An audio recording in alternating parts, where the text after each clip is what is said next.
तो दोस्तों, TV serial Anupama के आज के एपिसोड की शुरुआत राही से होती है, जो कि कोठारी हाउस में श्रीनाथ जी की आरती करती है। उसकी मधुर आवाज में गाई हुई आरती पूरे माहौल को भक्तिमय बना देती है। फिर सभी भक्ति में इधर डूब जाते हैं और आरती का आनंद लेते हैं। इसी बीच ख्याति के मन में ये विचार आता है और वो सोचती है कि उसने राही को समझाया था कि वो प्रेम को परिवार के साथ रहने के लिए मनाए, लेकिन अब वो खुद देखना चाहती है कि राही क्या कदम उठाने वाली है।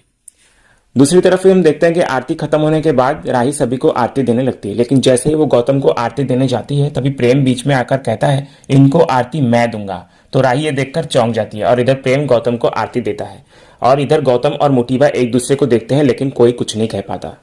दूसरी तरफ इधर शाह हाउस में अनुपमा राही को याद कर रही होती है। वो अनुज की तस्वीर से बात करते हुए कहती है, अब राही शादीशुदा हो गई है, लेकिन मैं खुद को रोने नहीं दूंगी। फिर अनुपमा का दिल भावनाओं से भरा हुआ होता है और वो याद करती है कि कुछ ही दिन पहले वो राही से मिली थी और अब वो अपनी ससुराल जाकर फिर से दूर हो गई है। लेकिन अनुपमा अपने दर्द को पीछे छोड़ते हुए कहती है कि इस बात की खुशी भी मुझे है कि राही की शादी उसकी पसंद से हुई है, तो मैं हमेशा उसकी खुशी की कामना करूंगी। दूसरी तरफ हम देखते हैं कि मोटीबा घर के स्टाफ को आदेश देते हुए नजर आती है कि राही का सामान प्रेम के कमरे में शिफ्ट कर दिया जाए। साथ ही वो ख्याति और मीता को रस्मों की तैयारी करने के लिए भी कहती है। इसी बीच फिर हम देखते हैं कि राही अनुपमा को कॉल करती है और फोन की घंटी बजते ही इधर अनुपमा की आंखों में चमक आ जाती है और वो काफी खुश नजर आती है। इधर फिर फोन रिसीव करने के बाद राही को अनुपमा काफी थकी हुई दिखती है, तो वो उसको आराम करने और चिंता न करने के लिए कहती है, लेकिन इधर अनुपमा उसे सिर्फ अपना ध्यान रखने के लिए कहती है।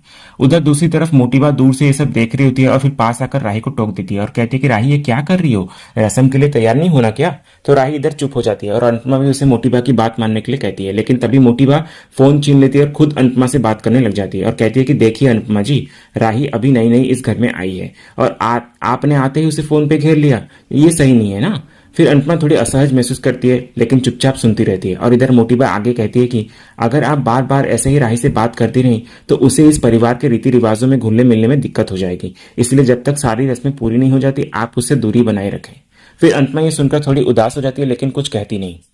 दूसरी सीन में फिर हम देखते हैं कि प्रेम और राही अपने कमरे में आते हैं। जैसे ही वे अंदर आते हैं, प्रेम अचानक राही को गोद में उठा लेता है। इधर फिर प्रेम हंसते हुए कहता है कि घर वालों ने गृह प्रवेश तो करवा दिया, लेकिन कमरे में लाने की जिम्मेदारी मेरी है।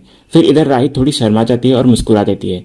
फिर जैसे ही वे कमरे के अंदर आते हैं, प्रेम अपनी माँ की तस्वीर के पास जाता है और कहता है कि माँ, ये है आपकी बहू। फिर इधर राही और प्रेम दोनों तस्वीर के सामने हाथ जोड़कर आशीर्वाद लेते हुए नजर आते हैं। इसके बाद फिर हम देखते हैं कि प्रेम थोड़ा रोमांटिक मूड में आ जाता है। वो राही के करीब आने की कोशिश करता है, लेकिन राही उसे रोक देती है और हंसते हुए कहती है कि पहले मुझे तैयार होने दो प्रेम। तो प्रेम इधर मुस्कुराता है और कहता है कि ठीक है, लेकिन जल्दी आना। तो राही मुस्कुराकर वहां से चली जाती है। दूसरी तरफ फिर हम देखते हैं कि अनुपमा मोटीबा की बातों को याद करती है और मानती है कि वो अपनी जगह भी सही है, लेकिन फिर वो खुद से कहती है कि मैं सिर्फ राही को ये बताना चाहती थी कि उसकी माँ हमेशा उसके साथ है।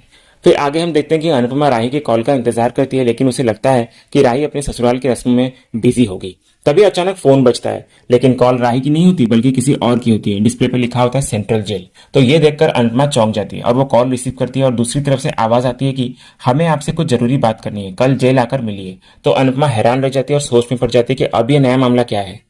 दूसरे सीन में फिर हम देखते हैं कि मीता राही को तैयार कर रही होती है और ख्याति भी वहां पर आती है और राही को देखकर कहने लगती है कि वाह राही, तुम तो बिल्कुल नई नवेली दुल्हन जैसी लग रही हो। तो राही इधर शर्म से मुस्कुरा देती है। इधर दूसरी तरफ अनुपमा अपनी यादों में डूबी हुई होती है। वो सोचती है कि राही को भूख लगी होगी, ससुराल की रस्मों के बीच शायद उसे खाने का वक्त ही ना मिला हो। ये सोचकर अनुपमा एक टिफिन पैक करती है और अपने बैग में रख लेती है। दूसरी बार फिर हम देखते हैं कि जब राही अपने सामान के बीच अनुपमा का भेजा हुआ टिफिन देखती है तो उसकी आंखों में एक स्नेह भरी मुस्कान आ जाती है। वो टिफिन खोलती है और मिठाई निकालकर खाती है, जिससे उसकी और अनुपमा की यादें ताजा हो जाती है। इधर दूसरी तरफ अनुपमा को अचानक हिचकी आती है, लेकिन लीला उसे पानी पकड़ाती है और हल्की मुस्कान के साथ पूछती है, राही की विदाई के बाद कैसा लग रहा है अनुपमा? तो अनुपमा इधर थोड़ी भावुक होकर पूछती है कि जब आपकी बेटी की शादी हुई थी बा, तब आपको कैसा महसूस हुआ था? तो लीला ठहर कर याद करती है और फिर कहती है, बेटियों की विदाई हमेशा दिल पर भारी होती है, लेकिन तुमने राही की शादी इतने भव्य तरीके से की कि सब कुछ यादगार बन गया। तो अनुपमा इधर सहमति से सिर हिलाती है और कहती है कि इस शादी को सफल बनाने में सबका योगदान रहा है बा। इसके बाद लीला की आवाज में चिंता झलकती है और वो कहती है कि राही के ससुराल में कुछ लोग अच्छे हैं, लेकिन 3 लोग ऐसे हैं जिनसे सावधान रहने की जरूरत है उसे। एक उनका जमाई, दूसरा प्रेम के पिता और तीसरी मोटी बा। तो अनुपमा थोड़ा गंभीर हो जाती है, लेकिन लीला आगे कहती है, पर इस बात की तसल्ली भी है कि राही के साथ प्रेम है जो उसका हमेशा साथ देगा। तो अनुपमा इधर मुस्कुराकर प्रेम की तारीफ भी करते हुए नजर आती है।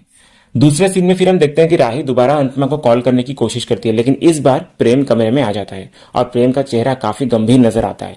तो वो राही के पास आता है और गंभीरता से कहता है, अब हमारी शादी हो चुकी है, इसलिए मैं कुछ बातें अभी क्लियर कर देना चाहता हूँ। तो राही इधर थोड़ी घबरा जाती है, लेकिन प्रेम की बात जारी रहती है। वो कहता है, मैं अपनी पत्नी से कुछ उम्मीदें रखता हूँ और चाहता हूँ कि वे सभी तुम अच्छे से पूरे करो। तो राही की धड़कन अचानक तेज हो जाती है सुनकर, लेकिन तभी अचानक प्रेम मुस्कुराते हुए हल्के मजाकिया लहजे में कहता है कि तुम अब मेरी पत्नी हो राही, लेकिन मैं चाहता हूं कि तुम पहले की तरह मेरी गर्लफ्रेंड जैसी रहो। तुम तो जब चाहो रोमांस कर सकती हो और अब मना करने का कोई ऑप्शन भी नहीं है। तो राही को राहत महसूस होती है और वो हंस पड़ती है। इसके बाद फिर हम देखते हैं कि राही भी शरारती अंदाज में कहती है कि अगर ऐसा है तो फिर तुम्हें भी मेरी सारी बातें माननी होगी। प्रेम भी बिना सोचे समझे हाँ कह देता है। फिर राही तुरंत मजाक से कहती है, अगर तुम मुझे खुश रखना चाहते हो तो तुम्हें मेरे लिए खाना बनाना पड़ेगा। तो प्रेम इधर मुस्कुराते हुए कहता है कि आपका हुक्म सराखों पर, कहो तो तुम्हारा गुलाम बन जाऊं। फिर इधर राही हंसकर कहती है कि ठीक है, तो फिर पहले मेरे पैर दबाओ। तो प्रेम भी इधर हंसते हुए उसके पैर दबाने लग जाता है। लेकिन तभी दूसरी तरफ हम मोटी बा को देखते हैं, जो कि दरवाजे के पास खड़ी हुई ये सब सुन रही होती है और उनका चेहरा गुस्से से तमतमाने लगता है। फिर कुछ देर बाद हम देखते हैं कि प्रेम राही को एक खास तोहफा देता है। वो अनुपमा की एक साड़ी और उसकी तस्वीर लाकर राही को देता है। तो राही ये देखकर बेहद खुश हो जाती है, लेकिन मोटी बा का गुस्सा इधर और बढ़ जाता है। फिर कुछ ही पलों में मोटी बा कमरे में आ जाती है और वो राही को एक भारी नेकलेस देती है और कहती है कि ये असली हीरो का हार है जो इस परिवार की बहुओं के लिए है। तभी हम दूसरी तरफ प्रेम को देखते हैं, जो कि हल्का ताना मारते हुए कहता है कि दिखावा करना मिस्टर कोठारी की पुरानी आदत है। तो मोटी बा इस ताने को अनसुना कर राही को हार पहना देती है। फिर आगे प्रेम मुस्कुराकर कहता है कि अच्छा लग रहा है तुम पर राही। फिर मोटी बा बिना कुछ कहे वहां से राही को रस्म के लिए ले जाती है। आगे फिर दूसरे सीन में हम देखते हैं कि अनुपमा राही को फोन करने का सोचती है, लेकिन तभी लीला आकर उसे रोक देती है और कहते हैं कि वो अभी रस्मों में व्यस्त हो गई अनुपमा। फिर वो आगे अनुपमा से कहती है कि अब तुम्हें थोड़ा आराम कर लेना चाहिए, लेकिन तभी अनुपमा एक चौंकाने वाली बात बोलती है कि उसे सेंट्रल जेल से कैटरिंग का एक ऑफर मिला है। तो लीला ये सुनकर चिंता जताती है और कहती है कि अनुपमा, क्या तुम इस ऑफर को स्वीकार करोगी? तो अनुपमा इधर मुस्कुराते हुए कहती है कि सब ठीक होगा बा, और शायद ये मेरे जीवन में कोई नया मोड़ लेकर आए। सीरियल के दूसरे सीन में फिर हम मोटी बा को देखते हैं, जो कि राही को अपने कमरे में लेकर जाती है। वो गंभीर और गुस्से में नजर आती है। फिर जैसे ही दरवाजा बंद होता है, मोटी बा अपनी नाराजगी जाहिर करते हुए कहती है, अनुपमा ने गौतम का अपमान किया है और इस परिवार में एक दूसरे पर उंगली उठाने की कोई परंपरा नहीं है। तो राही इधर शांत लेकिन आत्मविश्वास से कहती है कि आप सही कह रही है मोटी बा, लेकिन परिवार में किसी पे बुरी नजर भी नहीं डालनी चाहिए। फिर राही बिना झिझक आगे कहती है कि गौतम ने थप्पड़ अपनी हरकतों की वजह से खाया था।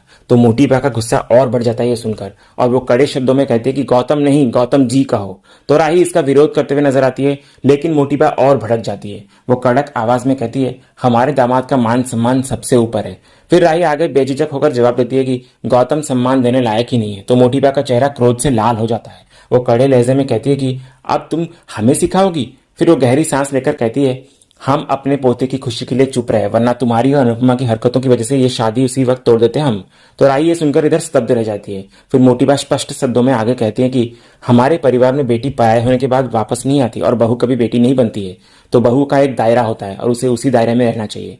तो ये सब सुनकर राही चौंक जाती है। फिर मोटी बा बिना रुके आगे कहती है, तुम्हारे लिए नया घर है, नया परिवार है, नया रिश्ता है, तो इसे अच्छे से संभाल लो राही। अगर एक भी रिश्ता बिगड़ा तो सब बिखर जाएगा। तो इधर फिर हम देखते हैं कि राही की आंखों में आंसू झलक आते हैं, लेकिन वो संयम रखते हुए आगे कहती है, मैंने और मेरी माँ ने कुछ गलत नहीं किया, काश आप भी गौतम का असली चेहरा देख पाती। तो इधर फिर दूसरी तरफ हम देखते हैं कि मोटी बा गुस्से से और ज्यादा भड़क जाती है और वो कड़े स्वर में कहती है, मुझे समझाने की कोशिश मत करो, तुम्हें जितना समझाया जा रहा है बस उतना ही समझो। तभी इधर मोटी बा और राही देखते हैं कि प्रेम दरवाजे पे खड़ा हुआ है और वो दोनों की बातें ऑलरेडी सुन चुका होता है, और राही और मोटी बा के चेहरे पर इधर हैरानी के भाव उभर आते हैं। और इसी सीन के साथ ही आज का ये एपिसोड यहीं खत्म होता है। तो दोस्तों, आज का ये वीडियो आपको कैसा लगा कमेंट सेक्शन में जरूर बताइएगा, और वीडियो को लाइक शेयर सब्सक्राइब करना मत भूलिएगा, ताकि ऐसे ही रोज लेटेस्ट एपिसोड के अपडेट्स आप सबसे पहले पा सकें। तो मिलते हैं हम एक नए एपिसोड के रिव्यू में, तब तक के लिए स्वस्थ रहें, मस्त रहें।